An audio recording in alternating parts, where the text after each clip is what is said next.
about 120 days. At that point, they die, break up, and are consumed by phagocytic cells in the spleen and the liver. Every second, about 2.5 million red blood cells are destroyed. Consequently, the body must constantly produce new red blood cells, or erythrocytes, to maintain homeostasis.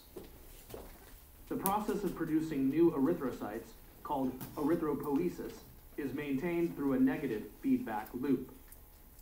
The process begins when oxygen levels decline, as damaged red blood cells are removed from circulation. The kidneys detect the declining levels of oxygen and respond by secreting a hormone called erythropoietin, or EPO. EPO stimulates the red bone marrow to begin the process of creating new erythrocytes. An immature form of an erythrocyte, called a reticulocyte, is released into circulation. After 1 to 2 days, the reticulocyte becomes a mature erythrocyte. As the number of red blood cells increases, oxygen levels rise. Less EPO is produced, and red blood cell production declines. You've even heard of elite athletes, like Lance Armstrong, doing blood transfusions. So they'll have more erythrocytes circulating. But again, the high altitude training can actually stimulate that and make them make more of these because of the negative feedback mechanism. So then when they go back to down lower where they're competing, then they can actually have more blood cells than they really need. Kind of cool.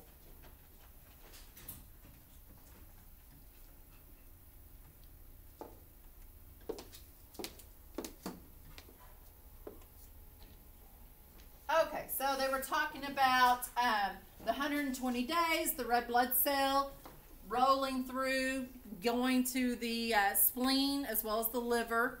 So the spleen, it's got lots of little holes through it, so it's rolling through.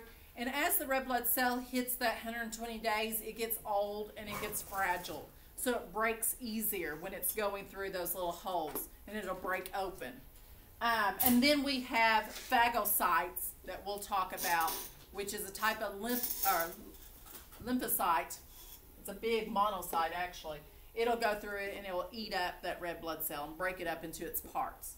And its parts are, one, hemoglobin, which will break up into globin and heme. And we like these things. We can reuse these things. So globin, just an amino acid. Remember, amino acids are chains of proteins. We just take a bunch of proteins and make some amino acids. Your heme is your iron, and then the iron we'll reuse. We'll recycle it and we'll use it. But the bilirubin is what we get rid of. Where have you ever heard of high bilirubin levels? A patient with high bilirubin levels, what do they look like? Any idea? So it is a waste product, and if you have too much of it, because we actually get rid of it in our feces, and it's what gives your poop a brown color to it. But if you once you get rid of it, or if you can't get rid of it and you've got too much of it, your skin turns what color? Huh? Nope. Green. Nope. Yellow. It turns yellow. And the sclera, so the white parts of your eyes turn yellow. So if you have a problem and you're not getting rid of bilirubin, bilirubin actually goes to the liver, and then the liver processes it and gets rid of it through the poop. If your liver's not working right, say you have cirrhosis from drinking too much, what color does their skin look like? They look really yellow, or jaundice, and their eyes will get jaundice. Where else have you heard jaundice? In babies. Babies are another one. Babies born, sometimes their livers are not as mature as they should be, and so they're not working real well. And what happens is they have an excess of blood, because they may get some of mom's blood. That's why they like to clamp those cords pretty quickly, because they're going to continue to get some blood, extra blood. And if that little liver is not mature and can't break down the red blood cells and get rid of the bilirubin like it's supposed to, then it starts to build up and you see yellowing of the skin. The levels can become too high and cause brain damage, so they do watch it very closely.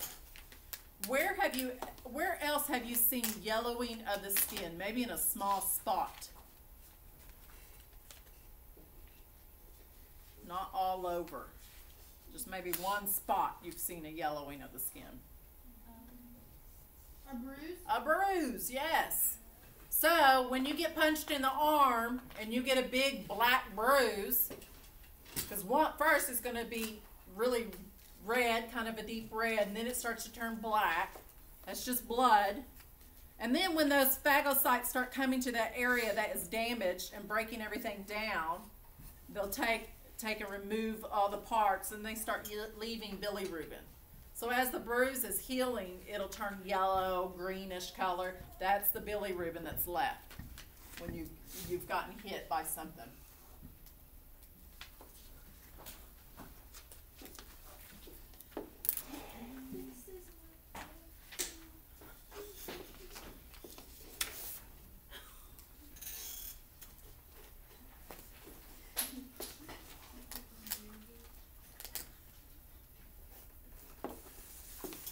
As a red blood cell ages, its membrane weakens, becoming fragile.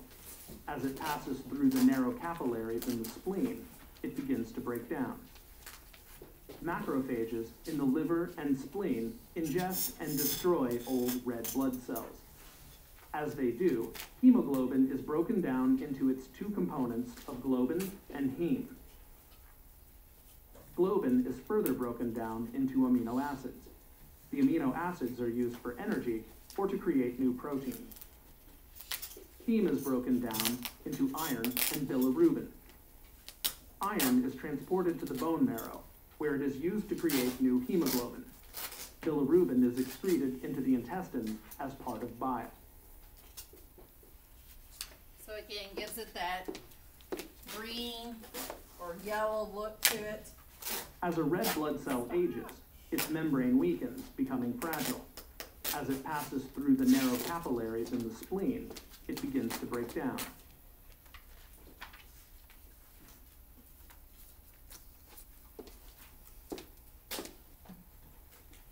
Okay, let's go ahead and move from erythrocytes. So we looked at red blood cells. Now let's go ahead and look at the other type of formed elements or cells. White blood cells, we also call those leukocytes. What are leukocytes mainly, though? What do we think of when we think of our white blood cells? What do they protect us? How do they protect us? Infection. I mean, this is our immune system, is our lymphocytes. They're the basis of our immune system. So they protect us against pathogens, so foreign things coming inside us. And we got two classes, and we're going to actually build these guys tomorrow and look at them. So granulocytes, underneath the reason we have them in two different classes doesn't have anything to really, has a little bit to do with their function, and we'll talk about it tomorrow when we build them. But granulocytes underneath the microscope looks like they have little granules in them, little spots all inside them. That's why they're called granulocytes. Where your A granulocytes, A meaning absent, they don't have all those little spots within them. Now, granulocytes, we have neutrophils, eosinophils, and basophils. And again, we'll talk about them tomorrow when we start building them. A granulocytes, you have your lymphocytes and your monocytes. So do know which ones are which, and we'll build and talk more about them tomorrow. We'll do some hands-on stuff with them. Okay, your platelet, what you really need to know, one, this is your platelet cell, your megakaryocyte, and we just have little, when it gets a trigger or an alert to go and do something, that's when you'll start breaking off little bits of it.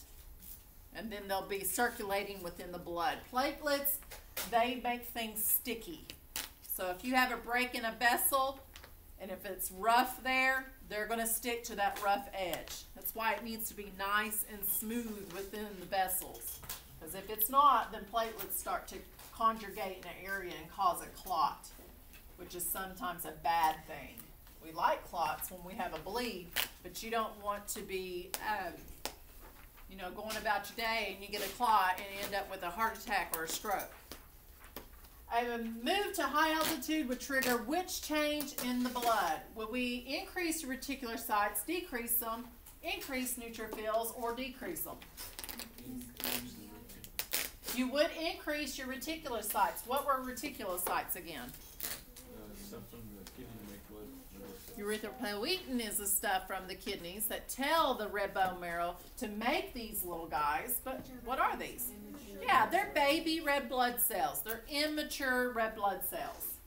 And they will grow into big red blood cells in 1 to 2 days. What were your neutrophils?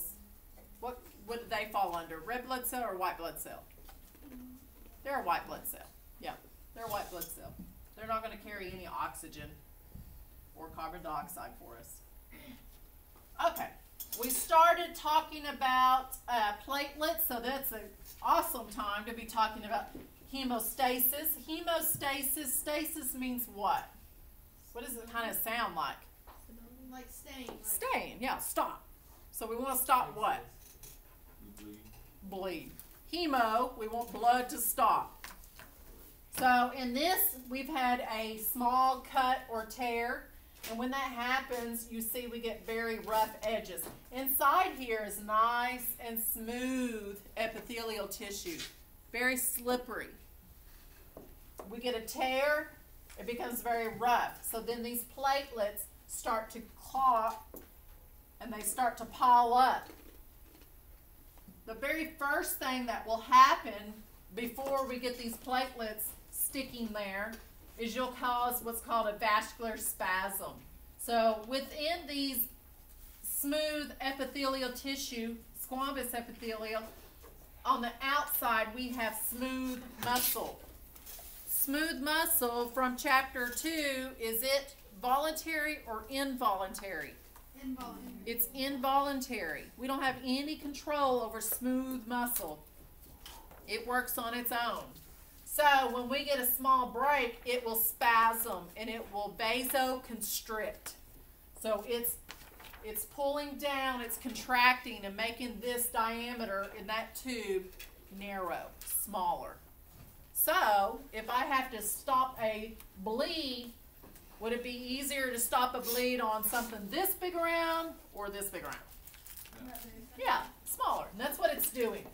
So that's the first thing that will happen is a vascular spasm. It'll bring those edges closer together. Second thing is then those platelets will start to pile up. And that also decreases the diameter of that tube, of that vessel. So they'll pile up and they'll start patching up that break in the skin. We have collagen fibers in that damaged area, and we get what's called a platelet plug. So anytime that you've given blood and you've held pressure, what you're doing is stopping the blood flow, that pressure going through there, and helping it create a platelet plug. And then they'll wrap your arm after you've donated blood, and they'll tell you not to take it off for 4 hours. And they'll also tell you don't be lifting or carrying anything heavy on that side. Don't go to practice and do all that, because you could break loose this platelet plug. And then you'll have a bleed. And then you'll come to school next day and have this huge, huge bruise. And before that, you may end up with what's called a hematoma, a big bubble of blood underneath there, because you broke loose that platelet plug. So that's why they tell you, don't be doing this, this, and this. What happens if you get a bubble? You need to mash it out. Put pressure on it, Like and once it push on stops it? bleeding, yep, and Does you it mash it hurt? out and spread out, yeah, it hurts, and spread out that blood. Heck no. Yeah. So don't do the things that lead up to that. Make sure you keep it on long enough and don't go and lift grocery bags or cheerleaders or anything like that and break loose that platelet plug. Okay, so we had a vasoconstriction, we had a platelet plug. That should stop the bleeding because we're forming what's called a blood clot. So intrinsic pathway. So this is something outside has happened. So we cut it on, something.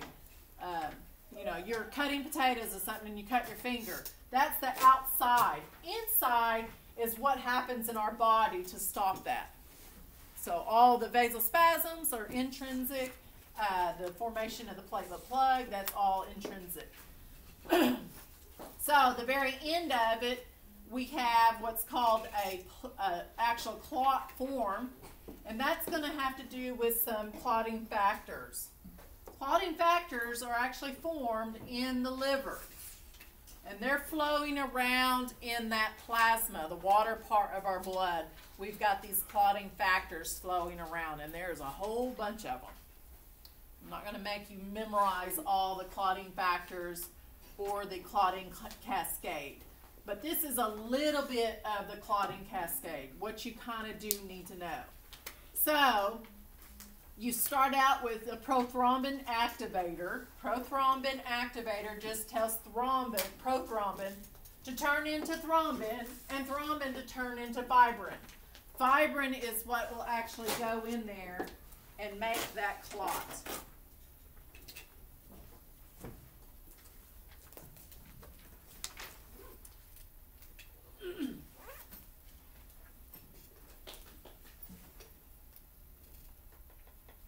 When a blood vessel is cut, the body must react quickly to stop the flow of blood.